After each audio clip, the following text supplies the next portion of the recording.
Good morning student. आप एक mathematical induction की एक होर वीडियो में समझ लेने है ना उच्चे जिसे चैप्टर को होर भी वधिया तरीके नाल समझ लग सके। हाँ जी, हम मेरी फर्स्ट एग्जाम्पल की है बच्चे, use PMI to prove that 1/1 into 2 into 3 plus 1/2 into 3 into 4 plus 1/3 into 4 into 5 plus up to so on plus 1/n n plus 1 n plus 2 is equal to n plus 3 upon 4 n plus 1 n plus 2। ठीक है, PMI का की मतलब है principal of mathematical induction. ठीक है जी, हम इस बार इस रिजल्ट की इस स्टेटमेंट में आपको वेरीफाई करने क्या वा इंडक्शन की हेल्प ना भी ये रिजल्ट सारे नैचुरल नंबर पर होल्ड होंगे या नहीं होंगे। ठीक है, तो कि अपने को we have to prove that 1/1 into 2 into 3 plus 1/2 into 3 into 4 plus 1/3 into 4 into 5 up to so on plus 1/n n plus 1 n plus 2 is equal to n plus 3 upon 4 n plus 1 n plus 2। ठीक है, हम तुहानू पता PMI का rule तुसीं सीख ही चुके हो की होगा। सब तो पहले असीं n की वैल्यू की पुट करनी है 1। जो सब तो पहले असीं n की वैल्यू 1 पुट की तो लैफ्ट हैंड साइड के अंदर जस्ट तुहाडे को फर्स्ट स्टेटमेंट किहड़ी पई है उच्चे अपने को 1/1 इंटू 2 इंटू 3 पई है ना उच्चे। तो 2 3 का सॉल्व करके कितना आ गया मेरे को 6। जो 2 3 का सॉल्व करके 6 आ गया मतलब इन्होंने सॉल्व करके आंसर कितना आ गया उत्ते 1/6। ठीक है, तो राइट हैंड साइड का अपन किया है n plus 3/4 n plus 1 n plus 2 है ना उच्चे। तो इतने आप n की वैल्यू कि भरते हैं 1। जो आप 1 भरी 1 plus 3/4 1 plus 1 1 plus 2। जो सॉल्व किया उच्चे कितना आ गया मेरे को 4/4 इंटू 2 इंटू 3। ठीक है, 4 ना 4 की कटिंग होगी 2 इंटू 3 कितना आ गया मेरे को 6। यानी कि इन्हें भी सॉल्व करके कितना आ गया मेरे को 1/6 है ना। तो मतलब लैफ्ट साइड राइट साइड में मैच होगी। जो लैफ्ट राइट के इक्वल हो गया मतलब जो n इज इक्वल टू 1 आ वो रिजल्ट अपना की होगा बच्चे true. n is equal to 1 के लिए रिजल्ट ट्रू होगा ना बच्चे। हम असं देखा let the result is true for n is equal to k। ठीक है, असी सपोज कर लिया भी n is equal to k के लिए रिजल्ट की होगा अपने को ट्रू। जो अपने को रिजल्ट ट्रू होगा तो बच्चे 1/1 into 2 into 3 plus 1/2 into 3 into 4 plus up to so on plus 1/k k plus 1 k plus 2 is equal to k plus 3/4 k plus 1 k plus 2। ठीक है, जिथे इतने n से इतने आप k कर लिया भी n is equal to k का रिजल्ट अपने को बिल्कुल किया ट्रू। हम असी प्रूव कर लिए करना now we have to prove that result is true for n is equal to k plus 1। हम असी k plus 1 का रिजल्ट प्रूव करना वा। हम ध्यान दो जिथे भी n लिखा उसे की हो जाएगा k plus 1। जे इतने n की जगह तो k plus 1 होगा तो रिजल्ट देखो तो की बना k plus 1 इतने पुट कर दे k plus 1 plus 1 इतने पुट कर दे की आना सी k plus 1 plus 2। यानी कि सॉल्व करके की बनया बच्चे k plus 1 k plus 2 plus k plus 3 है ना। इसी तरह जो तुम इधरली साइड भी n की जगह तो k plus 1 करते तो इतने की आना सी k plus 1 इतने की आना सी k plus 1 plus 3/4 k plus 1 plus 1 4 k plus 1 plus 2 है ना। यानी कि सॉल्व करके आएगा k plus 1 k plus 4/4 k plus 2 k plus 3। ठीक है जी, हाँ जी। हूँ आप करना अपनी लैफ्ट साइड में कहते इक्वल प्रूव करवाना वा राइट हैंड साइड से है ना। जो लैफ्ट में राइट के इक्वल प्रूव करवाना वा तो आप करा लैफ्ट हैंड साइड लेने उस लैफ्ट हैंड साइड की थी हमें को 1/1 into 2 into 3 plus 1/2 into 3 into 4 plus up to so on 1/k plus 1 k plus 2 k plus 3। ठीक है, तुहानू पता जी पिछली टर्म केड़ी होगी हमेशा वही होगी जो अपने को ऊपर गिवन स्टेटमेंट आ। गिवन स्टेटमेंट की है 1/k k plus 1 k plus 2। ठीक है जी, हुण तुहानू पता भी आ सारी इन्नी वैल्यू का आंसर तुसीं अपनी फर्स्ट इक्वेशन च लिखा होया भी पूरी की पूरी फर्स्ट इक्वेशन की कहती है भी पहले k रकमां का जोड़ के बराबर है k into k plus 3/4 k plus 1 into k plus 2। ठीक है, तो पहले k रकमां का मैं की आंसर लिखता direct k plus 3/4 k plus 1 k plus 2। ठीक है, तो नाल मेरे को कड़ी टर्म चलती पई 1/k plus 1 k plus 2 तो k plus 2। ठीक है, जे हुण तुहानू पता सब तो सौखा तरीका होंदा पहले अपना कॉमन कढ लो। जे तुसीं इन्हां दोनों से कॉमन कढोगे तो कॉमन की हो रहा है एक k plus 1 तो एक k plus 2 करके कॉमन हो रहा वा बाहर कटता। इहदा की बच गया मतलब कि k plus 3/4 इहदा की मैं क्या बच गया 1/k plus 3। इधरली स्टेटमेंट तो अद्धी चलती पी है ना उसे 4 तो k plus 3 का आप ले लेंगे एलसीएम 4 तो k plus 3 का एलसीएम पे आ गया 4 इंटू k plus 3। 4 के टेबल से स्टेटमेंट किन्ने ते आऊगी k plus 3 ते k+3 ਨੂੰ k+3 ਨਾਲ ਆਪਾਂ ਸੋਲਵ ਕੀਤਾ, ਕਿੰਨਾ ਆ ਗਿਆ k+3 ਦਾ ਹੋਲ ਸਕੁਅਰ। ठीक है, k+3 ਦੇ ਟੇਬਲ ਤੇ ਇਹਨੂੰ ਡਿਵਾਈਡ ਕਰਾਂਗੇ, ਕੀ ਆ ਜਾਊਗਾ ਮੇਰੇ ਕੋਲ 4 ਨੂੰ 5 ਨਾਲ ਮਲਟੀਪਲਾਈ ਕੀਤਾ, ਕਿੰਨਾ ਆ ਗਿਆ ਮੇਰੇ ਕੋਲ 4। ठीक है, ਹੁਣ ਇੱਥੇ ਸਭ ਤੋਂ ਪਹਿਲਾਂ ਆਪਾਂ k+3 ਦੇ ਉੱਤੇ ਕਿਹੜਾ ਫਾਰਮੂਲਾ ਅਪਲਾਈ ਕਰ ਲਾਂਗੇ, ਉਹ 'ਚ a+b ਦਾ ਹੋਲ ਸਕੁਅਰ। ਹੁਣ ਤੁਹਾਨੂੰ ਪਤਾ ਵੀ a+b ਦਾ ਹੋਲ ਸਕੁਅਰ ਸਭ ਨੂੰ ਹੀ ਪਤਾ ਕਿਹਦੇ ਇਕੁਅਲ ਹੁੰਦਾ, a square + 2ab + b square. ठीक है, यानी कि मेरे को भी क्या है k ब्रैकेट से k स्क्वायर + 6k + 9 नाल क्या है मेरे को +4 और पहुँच के ज़्यादा पे 4k + 3 है ना। उसे फिर k ਨੂੰ अंदर मल्टीप्लाई किया कि ना आ गया k³ + 6k स्क्वायर + 9k + 4 पहुँच गया 4k + 3। ठीक है, हुण इत्थों स्टैप ध्यान नाल देखो, दो तरीके आउते, एक तो हैगा रट्टाफिकेशन जी, ठीक है, वो भी दस देने की आ भी मैं हुण हर एक पार्ट में इस अकॉर्डिंग ब्रेक करना वा कि मेरे को सारिਆਂ ਦੇ ਕੋਲੇ सेम चीज़ कॉमन निकले है ना। जिवें आ लास्ट ते कॉन्स्टेंट 4 आ, तो मैं किसी तरीके नाल इन्हां नूं इदां ब्रेक करा कि सारे को कोई कॉन्स्टेंट आवे 4। ठीक है, पर वो मैथड काफ़ी टिपिकल हो जाता वा। असीं ला लेने hit and trial method. Hit and trial method भी तुहानूं मैं 9th विच सिखाया सी, ठीक है, उत्ते बाकी उत्ते जिन्हां नहीं पता वो भी देख लो। हिट एंड ट्रायल मैथड की हुंदा बच्चे, क्योंकि इत्थे k दी क्यूब आ, हुण तुहानूं नहीं पता भी इहदे किहड़े-किहड़े फैक्टर होणगे, तो हिट एंड ट्रायल की कहता वा सब तो पहला तुसीं इहदा कॉन्स्टेंट देखो। ठीक है, वो कॉन्स्टेंट कितना दिता है मेरे को 4, तो सब तो पहला 4 के फैक्टर देखो किहड़े-किहड़े आ। 4 के फैक्टर की होंदे उत्थे +-1 +-2 ते +-4। ठीक है, 4 के यही फैक्टर होंगे। हुण असीं की करना, 4 के फैक्टर नूं वारी-वारी करके आप अपनी इस पॉलीनोमीअल च भर के देखांगे, तो जिहड़ा फैक्टर उहनूं सैटिस्फाई कर गया इहदा मतलब आपां उहनूं उहदे नाल की करा दांगे, डिवाइड। ठीक है, हुण मान लो इहनूं अलग तो साइड तो सॉल्व कर दिंदी हां। मान लो इस पॉलीनोमीअल नूं मैं नाम देता pk = k³ + 6k square + 9k + 4। ठीक है, मैं तुहानूं कहता भी सब तो पहला इत्थे तुसीं प्लस का 1 भर के देखो। जो तुसीं इत्थे प्लस का 1 भर के देखिया, ठीक है, तुसीं नोट करोगे कि तुहाडा आंसर 0 के इक्वल बनूगा ही नहीं। जे 0 के इक्वल नहीं बनया इहदा मतलब आ इहदा फैक्टर नहीं हैगा। ठीक है, फिर मैं तुहानूं कहा भी तुसीं -1 भर के देखो। जो तुसीं -1 भर के देखिया तो -1 की क्यूब + 6 × -1 का स्क्वायर + 9 × -1 + 4। तो जो तुसीं इहनूं सॉल्व किया -1 6 9 + 4 सॉल्व किया, आंसर की आ गया तुहाडे को 0। ठीक है, यानी कि इहनूं सॉल्व करके तुहाडे को आंसर कितना आ गया बच्चे 0। ठीक है, जे इहनूं सॉल्व करके आंसर 0 आ गया इहदा मतलब k = -1 इहदा कोई ना कोई फैक्टर हैगा वा। ठीक है, ये लिख देंगे k = -1 इहदा की है बच्चे एक अपने को फैक्टर है ना, जिदा तुसीं 9th क्लास करते होंदे सी। जे k = -1 इहदा एक फैक्टर आ बच्चे। ठीक है, तो माइनस का वन मतलब कदा हो जाएगा अपने को प्लस का, यानी कि आप की लिख देंगे k + 1 is the factor of polynomial. भी जेड़ा k + 1 हो अपने को की है एक फैक्टर। ठीक है, जे k + 1 इहदा अपने को एक फैक्टर आ। हुण इत्थों सानूं ये पता लग गया कि जिहड़ी भी स्टेटमेंट दी है इनू k + 1 तो जरूर डिवाइड करूगा ही करूगा, कोई होर डिवाइड करे ना करे, k + 1 ने जरूर डिवाइड करूगा। तो हुण जे डिवाइड करूँगा तो असीं की कर दिंदे हां लॉन्ग डिवीजन मैथड ला के देख लैंदे हां है ना बच्चे। जिहदे उत्ते मैं लॉन्ग डिवीजन मैथड अप्लाई करके देखा तो तुहानूं पता किद्दां अप्लाई करदे हुंदे आ, x + 1।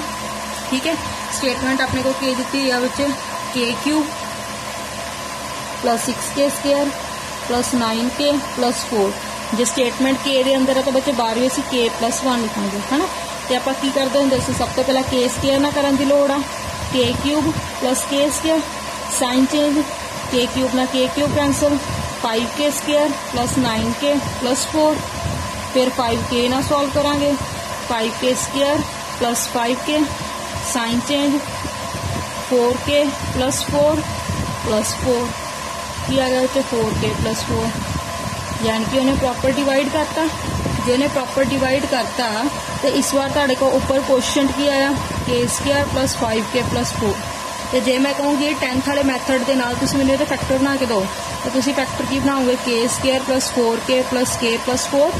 ठीक है, जे तुसीं इत्थे कॉमन कढोगे की आ जाएगा k + 4 + 1 k + 4, यानी कि आ गया k + 1 तो k + 4। ठीक है, यानी कि जी उत्ते क्वाड्रेटिक निकली सी दो फैक्टर निकल आए। स्टार्टिंग तो तुहाडे कोल फैक्टर निकल आया सी k + 1, ਇਹਦਾ मतलब जे साढ़े को k³ plus 6k square plus 9k plus 4 ਦੇ ਤੁਹਾਨੂੰ ਕੋਈ ਫੈਕਟਰ ਪੁੱਛੂਗਾ ਤਾਂ ਫੈਕਟਰ ਕੀ ਬਣ ਗਏ k + 1 k + 1 ਤੇ k + 4। ਠੀਕ ਹੈ ਜੀ, ਤਾਂ ਕਰਕੇ ਇਸ ਤੋਂ ਬਾਅਦ ਡਾਇਰੈਕਟ ਮੈਂ ਇਹੀ ਸਟੈਪ ਲਿਖਤਾ। ਹੁਣ ਮੈਂ ਦੱਸਦਾ ਵੀ ਉਹ ਸਟੈਪ ਤੁਹਾਡਾ ਕਿਸ ਅਕੋਰਡਿੰਗ ਬਣਿਆ ਵਾ। ਠੀਕ ਹੈ, ਫਿਰ ਵੀ ਜੇ ਕਿਸੇ ਨੂੰ ਡਾਊਟ ਹੋਇਆ ਉਹ 'ਚੋਂ ਪੁੱਛ ਲਿਓ, ਕੋਈ ਗੱਲ ਨਹੀਂ। ਹਾਂਜੀ ठीक है, ਹੁਣ ਆਪਣੇ को k + 1 है, k + 1 एक फैक्टर कैंसिल हो गया, अपने को की बचा k + 1 k + 4 अपॉन क्या गया 4 k + 3 k + 2। ठीक है, यही आप प्रूव करना सी राइट हैंड साइड से। लैफ्ट राइट ना मैच हो गया, जो लैफ्ट राइट ना मैच हो गया तो मतलब रिजल्ट n = k + 1 ਲਈ ट्रू हो गया। जो रिजल्ट n = k + 1 ਲਈ ट्रू हो गया, ਇਹਦਾ मतलब by PMI principle of mathematical induction की कहता वा result is true for all and belong to natural number n। तो जो तुहाडा रिजल्ट आ हर एक नैचुरल नंबर के लिए अपने को की होगा, अपने को ट्रू। ठीक है जी, नैक्सट आप दो एग्जाम्पल समझते हैं बच्चे, इंपॉर्टेंट भी ने तो ईजी भी ने। सिर्फ तुसीं इन्हां दे अंदर काम करने का तरीका देखना।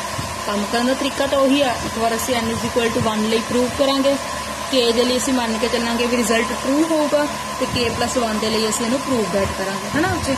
ਤਾਂ ਮੇਰੇ ਕੋਲ ਮੇਰੀ ਸੈਕਿੰਡ ਐਗਜ਼ਾਮਪਲ ਆ ਗਈ ਬੱਚੇ, use PMI prove that 41 the power n - 14 the power n is a multiple of 27। ਹੁਣ ਤੁਹਾਡੇ ਸਾਹਮਣੇ ਇੱਕ ਸਟੇਟਮੈਂਟ ਆ ਬੱਚੇ, ਉਹ ਸਟੇਟਮੈਂਟ ਕੀ ਕਹਿੰਦੀ ਆ, ਕਹਿੰਦੇ ਜਦੋਂ ਵੀ ਤੁਸੀਂ ਇਸ ਚੀਜ਼ ਨੂੰ ਮਾਈਨਸ ਕਰਨ ਤੋਂ ਬਾਅਦ ਜਿਹੜਾ ਵੀ ਆਨਸਰ ਤੁਹਾਨੂੰ ਮਿਲੂਗਾ ਹਮੇਸ਼ਾ 27 ਦਾ ਕੀ ਹੋਊਗਾ ਆਪਣੇ ਕੋ ਮਲਟੀਪਲ। ਠੀਕ ਹੈ, ਸਟੇਟਮੈਂਟ ਕੀ ਆ 41 ਦੀ ਪਾਵਰ n - 14 ਦੀ ਪਾਵਰ n, ਜਦੋਂ ਵੀ ਤੁਸੀਂ ਇਹਨੂੰ ਮਾਈਨਸ ਕਰਕੇ ਸੋਲਵ ਕਰੋਗੇ ਇਹ ਹਮੇਸ਼ਾ ਆਪਣੇ ਕੋਲ 27 ਦਾ ਕੀ ਹੋਊਗੀ ਮਲਟੀਪਲ। ਚੈੱਕ ਕਰ ਲੈਂਦੇ ਆਪਾਂ ਇਸ ਸਟੇਟਮੈਂਟ ਨੂੰ। तो सब तो पहला ਅਸੀਂ n ਉਹਨੂੰ ਕੋਲੋਂ ਇਸ ਸਟੇਟਮੈਂਟ ਨੂੰ ਆਪਾਂ ਕੀ ਨੇਮ ਦਿੱਤਾ Pn। ਠੀਕ ਹੈ, ਤਾਂ ਲੈਟ Pn ਕਿੰਨਾ ਦਿੱਤਾ ਹੋਇਆ ਵਾ 41 ਦੀ ਪਾਵਰ n - 14 ਦੀ ਪਾਵਰ n। ਠੀਕ ਹੈ ਜੀ, ਹੁਣ ਸਭ ਤੋਂ ਪਹਿਲਾਂ ਆਪਾਂ n = 1 ਦੇ ਲਈ ਪ੍ਰੂਵ ਕਰਨਾ ਵਾ। n = 1 ਦੇ ਪ੍ਰੂਵ ਕਰਨ ਲਈ ਅਸੀਂ n ਦੀ ਵੈਲਿਊ ਕਿੰਨੀ ਭਰ ਲਈ 1 = 41 ਦੀ ਪਾਵਰ 1 - 14 ਦੀ ਪਾਵਰ 1। ਠੀਕ ਹੈ, 41 ਚੋਂ 14 ਮਾਈਨਸ ਕੀਤਾ ਕਿੰਨਾ ਆ ਗਿਆ ਮੇਰੇ ਕੋਲ 27। ਇਹਦਾ मतलब ਕੀ ਹੈ 27 ਦੀ ਟੇਬਲ ਤੇ ਤਾਂ ਜਾਂਦੀ ਹੀ ਹੈ ਨਾ ਬੱਚੇ, ਤੇ ਵਿਚ ਇਜ਼ ਦਾ ਮਲਟੀਪਲ ਆਫ 27। ਇਹਦਾ मतलब ਕੀ ਹੋ ਗਿਆ ਰਿਜ਼ਲਟ ਆਪਣੇ ਕੋਲ ਟਰੂ ਹੋ ਗਿਆ n = 1 ਦੇ ਲਈ। ਠੀਕ ਹੈ, n = 1 ਦੇ ਲਈ ਆਪਣਾ ਰਿਜ਼ਲਟ ਕੀ ਹੋ ਗਿਆ ਟਰੂ। ਹਾਂਜੀ, ਹੁਣ ਅਸੀਂ ਮੰਨ ਕੇ ਚੱਲਾਂਗੇ ਵੀ ਜਿਹੜਾ n = k ਆ ਉਹਦੇ ਲਈ ਸਾਡਾ ਰਿਜ਼ਲਟ ਟਰੂ ਹੋਊਗਾ ਹੀ ਹੋਊਗਾ। ਤਾਂ assume that result is true for n = k, ਮੰਨ ਲਿਆ।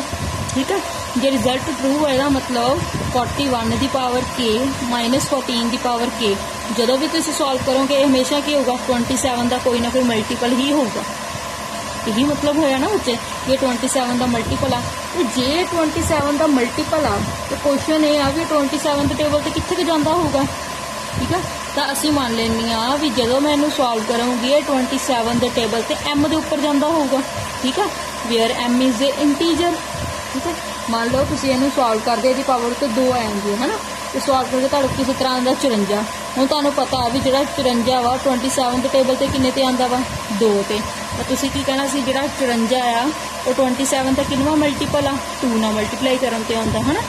इस तरह जेकर तुसीं 41 की पावर k चो 14 k नू माइनस करोगे इन्नी तो श्योरिटी आ भी वो कोई ना कोई 27 का मल्टीपल ही होगा। भी 27 किसी ना मल्टीप्लाई करांगे तो ही वो आंसर आऊगा। हुण सानू पता नहीं अखर किहड़ा हो सकदा वा, असीं इहनूं की सपोज कर लिया m, भी जदों मैं इन्हां नूं माइनस करूँगी जिहड़ा भी आंसर आऊगा वो 27 का mth मल्टीपल होगा, है ना बच्चे। Where m is an integer, भी m इत्थे की है मेरे को एक इंटीजर। ठीक है, फिर आ अगला स्टेप आप जरूर बनाया करना वा कैलकुलेशन ईजी करांगे। 41 की पावर k नूं मैं इसे साइड रहन तां माइनस का 14 उधर आके हो गया अपने को 14 तक। तुसी भी हर क्वेश्चन के अंदर इदां ही कराया करना वा। जो तुसी इहनूं किसी ना किसी का मल्टीपल कर लिया करोगे तो इस चो हमेशा फर्स्ट वाले की वैल्यू नूं सैपरेट कर लिया करना। 41 की पावर के इधर आके बाद सारा कुछ आप दूसरी साइड शिफ्ट कर दिया करांगे। ठीक है, तो इहनूं कह दिया करांगे फर्स्ट इक्वेशन, क्योंकि इहनूं आपां बाद में यूज़ करना होंदा। ठीक है, हुण असीं प्रूव करना वा p की पावर k + 1 के लिए। जे n की वैल्यू k + 1 लिए प्रूव करूँगी तो स्टेटमेंट इस बार की हो जाएगी 41 की पावर k + 1 - 14 की पावर k + 1, क्योंकि इस बार n की वैल्यू आप कितनी भरनी है k + 1। हुण तुहानूं फिर पता वा भी जे बेस सेम होण पावर सैपरेट हो जांदियां ने। ठीक है, जे पावर बेस सेम आ पावर ऐड हो रही ने, इसका मतलब आप बेस अलग अलग करके उन्होंने पावर्स में मल्टीप्लाई की फॉर्म लिख सकते हैं। ठीक है, इसे तरह मेरे को 14 की पावर k प्लस 1 है तो मैंने लिख सकती हूँ 41 की पावर k तो 41, ठीक है। इसे तरह 14k प्लस 1 भी मैं लिख सकती हूँ 14k इंटू 14, है ना। हम फर्स्ट इक्वेशन तुम की कढ़ के आए हो भी 41 की पावर k का आंसर क्या है, यदा मतलब मैं इतने 41 की पावर k का आंसर की भर सकती हूँ 27m प्लस 14 की पावर k, ठीक है। नाल मेरे को मल्टीप्लाई की चलता पाया वा 41 तो नाल इधर की चलता पाया 14k इंटू 14, है ना। हुण आपां 41 अंदर मल्टीप्लाई कराने हो, जो तुम 41 अंदर मल्टीप्लाई करोगे तो की आ जाऊगा 41 मल्टीप्लाई 27 प्लस 41 इंटू 14k, नाल की चलता पाया 14k इंटू 14, है ना। 27 अगे लिख लो 41 लिख लो, कोई फर्क नहीं पैंता। डॉट का मतलब इतने कहता अपने को मल्टीप्लाई, ठीक है। 41 मल्टीप्लाई 27 है प्लस इतने मैं कॉन्स्टेंट अगे लिख लिया, पावर पिछे लिख ली 41 into 14k plus 14 into 14k। हम तो जो किसी ने भी 41 14k ना मल्टीप्लाई नहीं करना क्योंकि तुहानू नहीं पता इतने k कितना होगा। जो तुहानू k के बारे श्योरिटी नहीं तो तुम कल्ले 41 14 ना मल्टीप्लाई नहीं कर सकते जिनी देर तक असं पावर नहीं सॉल्व कर लेंगे, ठीक है। एक मेरे को स्टेटमेंट आ गई बच्चे 41 इंटू 14k, एक मेरे को स्टेटमेंट आ गई 14 इंटू 14k, ठीक है। जो भी तुम इतने इदा की कैलकुलेशन करोगे तुम देखोगे भी तुहाडे पिछे वाले फैक्टर सेम ने, जो पिछे वाले फैक्टर सेम ने यदा मतलब तुम वो अगले वाले फैक्टरों प्लस या माइनस कर सकते हो, ठीक है। जिदा अपने को 41a तो 14a लिखा होंगे तो तुम ए का कॉन्स्टेंट है इन्हें छेड़ना ही नहीं सीगा, 41 तो 41 माइनस करके जितना भी आंसर आया सी लिख देना सी, है ना। उसी तरह तुम अपनी 14k ए की तरह सपोज कर लो तो 41 तो 14 माइनस कितने कितना आ गया उसके 27, नाल अपने को 14k उधर चली जाऊगा, ठीक है। इधर भी की चलता पाया 14 इंटू 27। हम देखो ध्यान दो तुहाडे दोनों 27 कॉमन होंदा पिया वा, जो 27 कॉमन होंदा पिया वा तो ब्रैकेट भी आ गया 41m प्लस 14k, ठीक है। ਇਹਦਾ मतलब जो भी तुसी k प्लस 1 जो कैलकुलेट किया वो भी 27 का कोई ना कोई मल्टीपल निकल आया, ठीक है। 27 के टेबल तक चला गया जितने मर्जी गया पर चला तो गया ही ना बच्चे। तो जे 27 का मल्टीपल बन गया यदा मतलब n is equal to k plus 1 लिए साਡਾ रिजल्ट ट्रू हो गया। जे n is equal to k plus 1 लिए साਡਾ रिजल्ट ट्रू हो गया यदा मतलब PMI की कहती है result is true for all n belong to natural number n। Result कहता भी हमेशा ट्रू होगा हरेक उस n लिए जोड़ा कि नैचुरल नंबर n को बिलोंग करता पाया वा, ठीक है जी। हम इस तरह अपनी थर्ड एग्जाम्पल देख लें। थर्ड एग्जाम्पल कहते हैं use PMI to prove that 3 2n plus 2 minus 8n minus 9। कहते जो भी तुम इस स्टेटमेंट को सॉल्व करोगे n दी वैल्यूज भरन तो बाद वो हमेशा 8 का डिविजिबल होगा, मतलब 8 के टेबल से आप उस चीज़ को डिवाइड कर सकते होंगे। चेक कर लें। तो सब तो पहले अपन जो स्टेटमेंट देते हैं आप नेम दिता उसे PN is equal to 3 the power 2n plus 2 minus 8n minus 9, ठीक है जी। तो P1 n की वैल्यू कि भरन लगे आप 1 तो 3 the power 2 into 1 plus 2 minus 8 into 1 minus 9। Solve किया उसे 3 दी पावर 2 प्लस 2 कि आ गया 4, 3 the power 4 minus 8 minus 9। Solve किया उसे सॉल्व करके कि आ गया 3 दी पावर 4 कि होंगे तुहानू पता 81, 8 तो 9 सॉल्व किया कि आ गया 17, 81 17 माइनस किया 64। हम तुहानू इन्ना पता भी जो 64 आ 8 के टेबल से जाता तो है ही आ जिथे मर्जी आए पर डिवाइड तो हो ही रहा वा विच इज डिविजिबल बाय 8 के टेबल से कटिंग हो रही है। जो कटिंग हो रही है तो मतलब n इज इक्वल टू 1 के लिए साडा रिजल्ट बिल्कुल की है ट्रू, ठीक है। हुण असीं मान के चलते हैं assume that result is true for n is equal to k। हुण असीं मान के चलांगे भी n is equal to k के लिए साडा रिजल्ट की है बिल्कुल ट्रू। जो रिजल्ट ट्रू आ यदा मतलब 3 the power 2k plus 2 minus 8k minus 9। जो भी असीं इहनूं सॉल्व करांगे कोई ना कोई जरूर 8 के टेबल से डिवाइड होंदा होगा, ठीक है। जे 8 के टेबल से जाता पाया तो किते तो जाता ही होगा, जे किते भी जाता होगा इनू इदा लिख सकते हैं let 3 the power 2k plus 2 minus 8k minus 9 is equal to 8m, ठीक है। 8 के टेबल से कटिंग होंदा पाया कितने होंदा पाया किते तो होंदा होगा, कोई तो कोई 8 का मल्टीपल होगा ना। मैं मान लिया भी सारी स्टेटमेंट का जोड़ा भी आंसर है वो m ते जाती होगी, पर जो भी तुम 8 को m ना मल्टीप्लाई करोगे तो आंसर मिल जूगा where m is an integer, ठीक है। फिर उसी तरह पहली स्टेटमेंट में इधरली साइड ही रख लाँगे 3 the power 2k plus 2 minus 8 के उधर का हो जाएगा प्लस माइनस 9 उधर का हो जाएगा प्लस आके बन जाएगी मेरी फर्स्ट इक्वेशन, ठीक है। आ स्टैप तुहानू हमेशा बनाना पाया करना, इस तो बिना तुहाडा सम सॉल्व नहीं होया करना, ठीक है। तो किसी एक सैपरेट जरूर कराया करना। हुण असीं n की वैल्यू की भरांगे k प्लस 1। हुण ध्यान दो जो असीं n की वैल्यू k प्लस 1 भरांगे तो स्टैप की बना 3 2 the power k plus 1 plus 2 minus 8 k plus 1 minus 2, ठीक है। ਹੁਣ 2 ਨੂੰ ਬ੍ਰੈਕਟ ਦੇ ਅੰਦਰ ਸੋਲਵ ਕਰਾਂਗੇ ਤਾਂ ਕੀ ਆ ਜਾਊਗਾ 2k + 2 ਨਾਲ ਕੀ ਆਗਾ +2 ਮਾਈਨਸ 8 ਨੂੰ k ਨਾਲ ਮਲਟੀਪਲਾਈ ਕੀਤਾ 8k ਮਾਈਨਸ 8 ਨੂੰ 1 ਨਾਲ ਮਲਟੀਪਲਾਈ ਕੀਤਾ -8 ਨਾਲ ਕੀ ਆਗਾ ਮੇਰੇ ਕੋਲ -9। ਠੀਕ ਹੈ, ਹੁਣ ਕਰਨ ਨੂੰ ਤਾਂ ਤੁਸੀਂ ਇੱਥੇ ਲਿਖ ਸਕਦੇ ਸੀ 2k + 4। ਠੀਕ ਹੈ, ਪਰ ਯਾਦ ਧਿਆਨ ਦਿਓ ਜਿਹੜੀ ਤੁਸੀਂ ਆਪਣੀ ਫਰਸਟ ਇਕੁਏਸ਼ਨ ਬਣਾਈ ਸੀ ਹੈ ਨਾ, ਫਸਟ ਇਕੁਏਸ਼ਨ ਦੇ ਉੱਤੇ ਪਾਵਰ ਤੇ 3k + 2 ਆ ਨਾ, 2k + 2, ਤਾਂ ਕਰਕੇ ਮੈਂ ਇੱਥੇ ਪਾਵਰ ਨੂੰ ਐਡ ਨਹੀਂ ਕਰੂੰਗੀ, ਮੈਂ ਕੀ ਕਰੂੰਗੀ ਪਾਵਰ ਨੂੰ ਸੈਪਰੇਟ ਕਰ ਦੂੰਗੀ। 2k + 2 ਵਾਲੀ ਪਾਵਰ ਨੂੰ 3 ਦੇ ਉੱਤੇ ਅਲੱਗ ਲਿਖ ਦੂੰਗੀ, ਮਲਟੀਪਲਾਈ 3 ਦੀ ਪਾਵਰ 2 ਨੂੰ ਮੈਂ ਅਲੱਗ ਲਿਖ ਦੂੰਗੀ। ਠੀਕ ਹੈ, ਬੇਸ ਸੇਮ ਨੇ, ਪਾਵਰਾਂ ਐਡ ਹੋਈਆਂ ਨੇ ਤਾਂ ਆਪਾਂ ਪਾਵਰ ਸੈਪਰੇਟ ਵੀ ਤਾਂ ਕਰ ਹੀ ਸਕਦੇ ਨਾ ਬੱਚੇ। ਬਸ ਇਹਨਾਂ ਵੀ ਪਾਵਰ ਆਪਾਂ ਇਸ ਹਿਸਾਬ ਨਾਲ ਸੈਪਰੇਟ ਕੀਤੀ ਆ ਵੀ 2k + 2 ਇੱਕ ਸਾਈਡ ਤੇ ਰਹਿ ਗਿਆ, 3 ਦੀ ਪਾਵਰ 2 ਆਪਣੇ ਕੋਲ ਇੱਕ ਸਾਈਡ ਤੇ ਰਹਿ ਗਿਆ। ਠੀਕ ਹੈ, -8k 8 ਤੇ 9 ਨੂੰ ਸੋਲਵ ਕੀਤਾ ਕਿੰਨਾ ਆ ਗਿਆ 17। ਠੀਕ ਹੈ, ਹੁਣ ਤੁਹਾਨੂੰ ਪਤਾ 3k + 2 ਦੀ ਵੈਲਿਊ ਆਪਾਂ ਨੂੰ ਪਤਾ ਪਹਿਲੀ ਇਕੁਏਸ਼ਨ ਚੋਂ ਕੀ ਨਿਕਲ ਕੇ ਆਈ ਹੈ 8n + 8k + 9। ਠੀਕ ਹੈ, ਤੇ ਨਾਲ ਕੀ ਚੱਲਦਾ ਪਿਆ ਆਪਣੇ ਕੋਲ 3 ਦਾ ਸਕੁਅਰ -8k -17। ਹੁਣ ਤੁਹਾਨੂੰ ਪਤਾ 3 ਦਾ ਸਕੁਅਰ ਕਿੰਨਾ ਹੁੰਦਾ 9 8n + 8k + 9 ਪਿੱਛੇ ਸਟੇਟਮੈਂਟ ਉੱਦਾਂ ਹੀ ਚੱਲਦੀ ਪਈ ਆ। 9 ਨੂੰ ਬ੍ਰੈਕਟ 'ਚ ਮਲਟੀਪਲਾਈ ਕੀਤਾ 72m 72k 81 -8k -17। ਹੁਣ 72m ਤੇ ਇੱਦਾਂ ਆ ਗਿਆ 72k ਚੋਂ 8k ਮਾਈਨਸ ਕੀਤਾ 64k 81 ਤੋਂ 17 ਮਾਈਨਸ ਕੀਤਾ 64। ਠੀਕ ਹੈ, ਤੇ ਤੁਸੀਂ ਧਿਆਨ ਦਿਓ ਇਹਨਾਂ ਸਾਰੇ ਕੋ 8 ਤਾਂ ਕਾਮਨ ਹੋ ਹੀ ਗਿਆ ਵਿੱਚ, ਜਦੋਂ 8 ਕਾਮਨ ਨਿਕਾਲਤਾ ਤੇ ਆ ਗਿਆ, ਇਹਦਾ ਮਤਲਬ ਜਿਹੜੀ ਵੀ ਅਸੀਂ k + 1 ਸਟੇਟਮੈਂਟ ਕੀਤੀ ਉਹ ਫਿਰ 8 ਦਾ ਕੋਈ ਨਾ ਕੋਈ ਮਲਟੀਪਲ ਆ ਗਿਆ। ਇਸ ਵਾਰ ਕਿੰਨੇ ਤੇ ਗਿਆ ਇਹਦੇ ਤੇ ਗਿਆ। ਠੀਕ ਹੈ, ਇਹਦਾ ਮਤਲਬ ਜਿਹੜਾ ਵੀ ਤੁਸੀਂ ਆਨਸਰ ਕੱਢਿਆ ਉਹ 8 ਦਾ ਫਿਰ ਕੋਈ ਨਾ ਕੋਈ ਮਲਟੀਪਲ ਆ ਗਿਆ। ਇਹਦਾ ਮਤਲਬ ਸਟੇਟਮੈਂਟ ਵੀ 8 ਨਾਲ ਡਿਵਾਈਡ ਹੋ ਸਕਦੀ ਆ ਜਾਂ ਸਟੇਟਮੈਂਟ ਵੀ 8 ਨਾਲ ਡਿਵਾਈਡ ਹੋ ਸਕਦੀ ਆ। ਇਹਦਾ ਮਤਲਬ ਸਾਡਾ n = k + 1 ਲਈ ਰਿਜ਼ਲਟ ਟਰੂ ਹੋ ਗਿਆ। ਤੇ ਜੇ ਸਾਡਾ n = k + 1 ਲਈ ਰਿਜ਼ਲਟ ਟਰੂ ਹੋ ਗਿਆ ਤਾਂ PMI ਕੀ ਕਹਿੰਦਾ ਹੈ result is true for all n belongs to natural number n। ਤਾਂ PMI ਕਹਿੰਦਾ ਵੀ ਜਿਹੜਾ ਤੁਹਾਡਾ ਰਿਜ਼ਲਟ ਆ ਉਹ ਹਰੇਕ ਨੈਚੁਰਲ ਨੰਬਰ ਦੇ ਲਈ ਆਪਣੇ ਕੋਲ ਕੀ ਹੋਊਗਾ ਬੱਚੇ ਟਰੂ ਹੋਊਗਾ। ਠੀਕ ਹੈ ਜੀ, ਹਾਂਜੀ।